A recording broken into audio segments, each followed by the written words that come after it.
Everyone. My name is Kshitija Sawant. I'm a mental health professional with 14 years experience in this space. I've been working primarily with teenagers and adults from diverse cultural backgrounds and nationalities in the last 14 years. That's been my primary area of interest, and I've also worked with young adults. So the areas that I've largely looked at are, building self-confidence, self-awareness, raising their self-esteem, helping them through, guiding them through their careers, through that process, helping them build their emotional intelligence and helping them navigate through challenges of life while maintaining continuity in their academic and professional life, as well as guiding, students and working professionals in transitioning through careers if they wish to, or if circumstances might lead them to transition, then that's also something I've been guiding through in the process. Over the years, I've also worked with returning moms, those who had taken a gap years, who had taken a break, to prioritize family needs and motherhood. I've also worked with them to help them navigate back into the workforce world. So these are some of the things I've largely been looking at. And because I've had, been working in this space for the last many years, including addressing scores of various mental health concerns. I think a lot of this did intertwine with the kind of work that Talerang is doing, because Talerang aims to, build employability skills in our students and make them future ready for careers.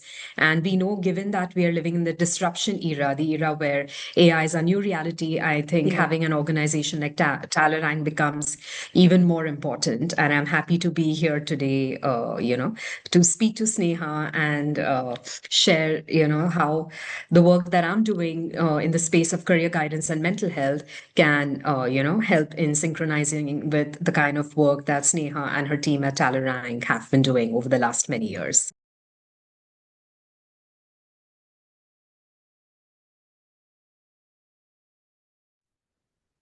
So one thing, Sneha, that we see in today's day and age is, first of all, we need to keep in mind that India has the largest young population in the world. And I think this is something that people of all generations need to keep in mind, which means the competition is that much more fierce. A lot of times, older generation parents or grandparents tend to think, why are they so stressed out? Why are they getting so overwhelmed over little things? What we fail to understand is that there are at least twice or thrice the number of students competing in literally every space that they wish to enter or wish to pursue, and that means that's that much more effort for every little thing.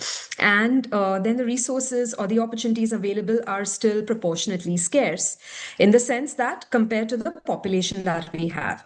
So for example, we have lots of students who struggle to get admission in medical colleges simply because we have vast number of students appearing for the entrance exams, but proportionately less number of colleges, though the number of colleges, faculty, quality of education in this space has been increasing a great deal. This has posed as a challenge and still is an area that needs to be looked at, medical engineering professions. Similarly, in the workforce role, again, there are many organizations, large number of large-scale organizations on the rise. We have a startup ecosystem that's come into being, in the past decade. The government has really been very helpful in helping startups to come up with new ideas and become self-sufficient and address, pressing issues in the society. So that has definitely helped in increasing, employment opportunities for people. But yet we find that competition is fierce because there are vast number of students, and all of them are very talented in different ways. And finally, in every organization, there would be certain requirements. So the number of job openings and opportunities you have would be commensurate with your requirements, right? So ultimately, whoever is the best fit, you will only pick and choose those. Now, just because somebody has been hired, they've been considered as a best fit for your company. If somebody's been left out in the process, it doesn't mean they're not good enough. It doesn't mean something is wrong with them. It just means that they were not a match for a particular organization and the kind of work or the kind of work culture that organization has. Maybe they felt that individual's way of doing things and the organizational culture may not synchronize. So this is what we largely need to look at, that these kind of things can make students go into the self-doubt mode, thinking that is something genuinely wrong with me. Sometimes there are underlying medical conditions, because of which they might struggle to get employment opportunities, because when they start working on placements, they realize, oh, my health issues are catching up. I'm not able to be as efficient or as quick as my batchmates. So something they had long overlooked earlier is now catching up, with reality. Because in the education system, our faculty is very accommodating. So if you're not able to clear one set of exams, you get more time to appear for another set of exams and clear them, right? But in the workforce world, everyone is not going to sit to cater to one particular individual. If you either sit for the placement opportunity, if you make it through, wonderful. If not, you go looking out there for other opportunities. But no one's going to specifically rearrange their schedule for you, right? So that's where Yeah. the reality of how the outside world functions actually hits. And that, that stress that they experience, Yeah. can really be very, very overwhelming. With regards to exams, I always tell students to begin with that you need to be regular to, come regular to college. You cannot miss college unnecessarily if there are genuine reasons like or medical conditions or some untimely, unexpected things that have happened or a family emergency or something that requires immediate attention due to which you're required to skip college, then it's a different story. But otherwise, you should be attending college regularly, attend all the lectures, attend all the practicals. Don't just attend practicals to meet the minimum attendance requirement and not come for the lectures. A lot of students think that, oh, if they watch online videos and only attend the practicals, that should suffice because what's the point of sitting in the lectures anyway if I can watch videos online? A lot of times people don't understand in-person interactions are absolutely necessary for effective learning to happen because you're not only learning new concepts, but there's a beautiful opportunity to interact with the professor, to build a rapport with them, and to even ask doubts at the end of the session if you're not clear with certain concepts. So if you don't attend a lecture, how will you build that rapport and how will you get the opportunity to ask your doubts and get them clarified, right? So that's one aspect. Another thing is there are students who attend lectures regularly, but are yet very scared to ask doubts in class because they feel, what will others think of me? They're more concerned about their image. They become very conscious, extremely anxious. They fear people thinking that, is this person not smart enough, that they don't even understand the basics? So I often tell students that that's the whole point of the learning process, that you are supposed to clarify your doubts. You are supposed to ask questions. That's how we learn and that's how we grow. So if you're not comfortable asking in a classroom setup, you can always schedule an appointment with your faculty for a one-on-one meeting and get your doubts clarified over there. So that is extremely important in order to make sure you're learning your concepts well. When you gain mastery over your concepts, when you're clear with them, and if you study Yeah. regularly, and of course Yeah. you solve previous year's question papers, then Yeah. then going through the process of exam should be a lot more manageable. Apart Yeah. from that, living a healthy lifestyle, living a disciplined lifestyle is extremely important. Yeah. It's Yeah. important to make sure you eat on time, sleep on time, don't skip breakfast. Yeah. A lot of times students do that Do that. if they're not able to get up early to be in time for college. So make sure you have all meals in a timely manner. And in today's day and age, digital addiction is a big area of concern. So a lot of times Yes. students are doom scrolling or watching shows on OTT platforms till late in the night. So they're not getting sufficient amount of sleep, as a result of which when they wake up in the morning, they don't feel fresh. And because of that, because they don't feel fresh when they come to college, they're not really able to concentrate. So you need to go to sleep, ensure there's at least a 30 minutes to 1 hour gap between, your last digital consumption usage and your bedtime. And if you're not able to manage that on your own, maybe you can have a family member help you out with this and, get a family member to make you accountable for this whole thing. So disciplined lifestyle and being sincere with academics right from the beginning will help them in managing exam-related anxiety. And one thing Yeah. all students need to know is having moderate level of anxiety is completely desirable. You need to feel a little bit of tension before your exams because that is what will motivate you to give your best Yeah. performance. All the best top Yes. performers will also say that, not just in exams, but in sports, Yeah. everywhere. You need to feel Yeah. that moderate level of tension. It becomes an Yeah. area of concern when that anxiety goes to an extreme and it becomes detrimental to your physical health. That's when it becomes an area of concern, Yeah. not when it's Yeah. present in moderation. So, hustle culture, as we saw, it gathered momentum, especially since the pre-pandemic era, and it did help a lot of startup founders to come up with new initiatives, solve a variety of new problems in life, right? But I think there was a downside where because they were startup companies, they obviously had to work twice or at least three times as hard as the established organizations to make a mark for themselves and to be considered as serious players in the market. All right, so we understand these are the realities of life that we deal with, but somewhere we also need to, both the founders and the employees working in such organizations, after a point, also need to give themselves a reality check that it's good to work hard, it's good to be on the go and want to accomplish, set a lot of short-term and long-term goals, and actually be able to accomplish them. But at the same time, personal well-being needs to be prioritized. So if you've achieved a certain set of milestones in the beginning that allows you as a company to be stable for the next couple of years, I think the next line of goal setting can also include emotional well-being and prioritizing your mental and physical health, because you've at least crossed the first level where you know that your organization is going to be around for some time. Now if your organization is going to be around for some time, you also want to make sure you are around for some time to actually be able to live through that and enjoy, reap the benefits of all the hard work you're putting in, right? Because if we do that, only those who are actually able to in the long term strike a balance between their work life and and prioritize their physical and mental health, knowing how to achieve the targets in the initial phases when they had to prove that they're worth existing in the market, and then in the subsequent phases knowing that they had to prioritize their physical and mental health. Those founders and employees who were able to do that have been able to sustain for a for have been able to sustain in the long term.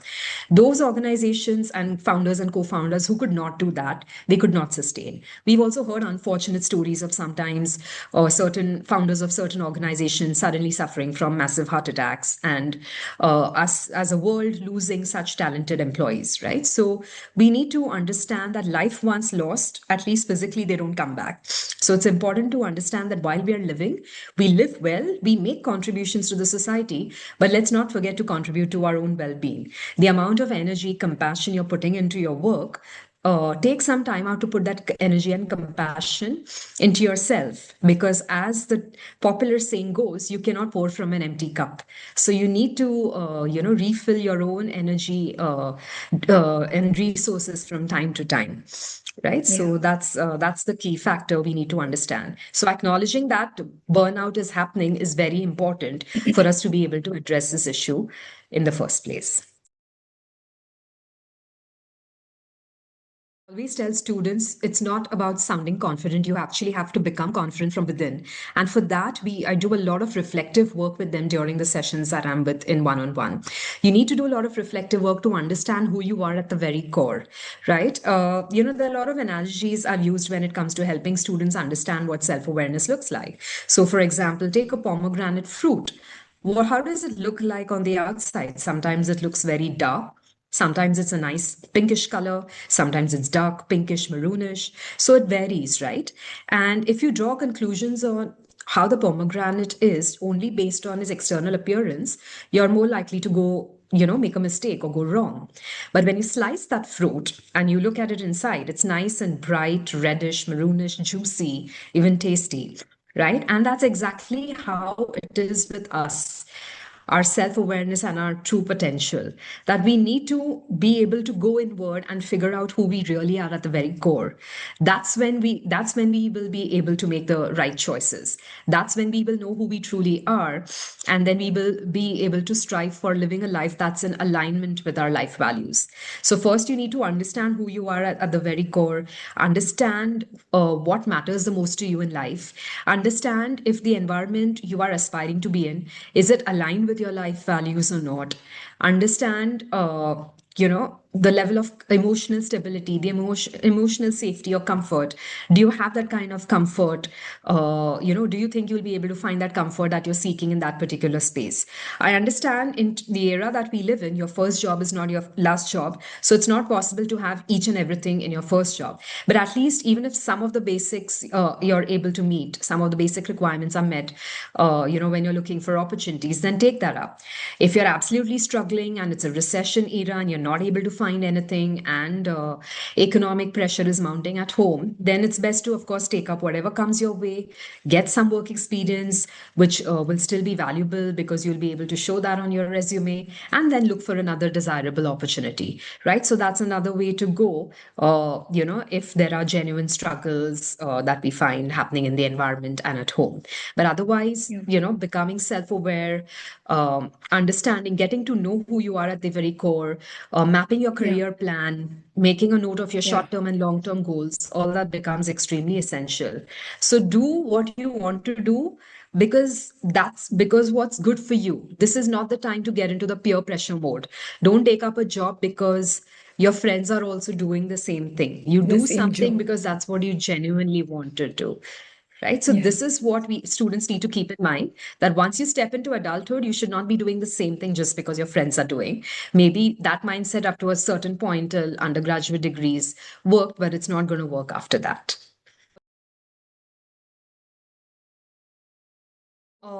Well, our education system focuses a lot on building domain expertise, which is wonderful. We also need to look at what we typically term as soft skills, though I would say they are more of essential skills.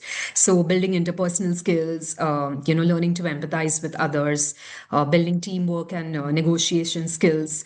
I think all of this is extremely important. Learning to become flexible and adaptable. All these skills are extremely essential because, college life is very different in the sense that you're more protected. There's a lot of nurturing happening in the educational system. It's like being in an educational institute is in many ways like a home away from home. But in the workforce world, you're treated as an adult. So, it's a different ball game altogether. So it's very important that you build all these skills so that you become future ready. And what I also feel is once students work on these skills during their college years, they can actually become more confident. That will give them that leverage even when they're looking for an internship, and that they can demonstrate that. That's also a wonderful platform for them to showcase their confidence, whatever they've learned through Talerang or the kind of training opportunities you offer.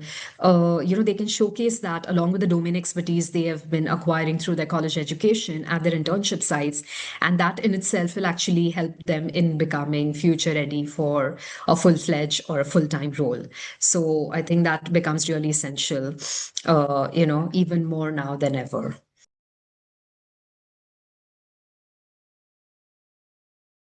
With AI, we need to understand AI is here to help us. AI is here to aid us in doing our work more effectively. So it's more important that we look at AI as an ally, as that has been reiterated by the world leaders as well, and not be intimidated by its presence. It also gives us actually an opportunity to upgrade our skills and to develop highly specialized skills in different domains. So this is a wonderful opportunity for every individual to figure out what their niche area is. What is it that they're really, really good at? What is their area of expertise? What is it that they can do so well that others cannot? Or even if others can do it well, but that's definitely their passion, that's definitely their purpose, or maybe that's even their true calling, right? So what is it about the kind of work that they can do that AI will never be able to replace? There's a layer of complexity that AI cannot take over. AI is here to help us with the regular tasks, which the mundane tasks that we would be doing in various industries. And that's something we need to embrace and we need to actually be ready for. But at the same time, we need to understand when we are using AI, we need to use it wisely. Okay. We still need to use the gray matter that we've been gifted with. So when it comes to coming, creative ideas in research or any other space, we still need to use our ideas. What we are looking at through AI is just to help us in guiding us and becoming more efficient in doing our work. So if some doing, bouncing off certain ideas, if it takes a really long time, with AI, I can cut down on that time and do that in a shorter span, right? So that is what we need to keep in mind. And it's also equally important for students and workforce people in the workforce world to understand, to not blindly copy ideas that AI prompts might give you. Okay, but use that as a reference point to come up with your own ideas that would be potentially of great help in the workplace or in your academic assignments. So in that sense, AI is a blessing, but it is very important we use it wisely. It is very important to keep and use it ethically, right? And that was also something that was highlighted a great deal in the summit Yes. that recently happened. Yes. Yeah. Ethics and values of human beings are of prime importance when it comes to using AI, because only then Yeah. AI will actually be a boon and a blessing to mankind, right? So, and of course, we need to use AI and navigate through and help in becoming more efficient at work.